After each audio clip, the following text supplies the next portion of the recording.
Praise the Lord all. Let us listen to God's word of the day. But whoever listens to me will live in safety and be at ease without fear of harm. Proverbs chapter 1 verse 33. ఈ దినపు దేవుని వాక్యము.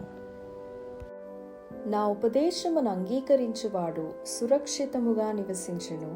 వాడు కీడు వచ్చునన్న భయము లేక నెమ్మదిగా నుండును. సామెతలు 1 అధ్యాయము 33వ వచనం.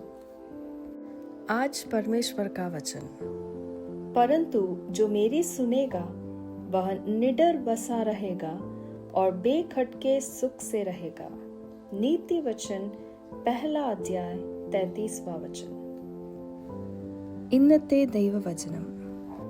എന്റെ വാക്കു കേൾക്കുന്നവനോ നിർഭയം വസിക്കുകയും ദോഷഭയം കൂടാതെ സ്വൈര്യമായി ഇരിക്കുകയും ചെയ്യും. സദൃശ്യവാക്യങ്ങൾ 1:33.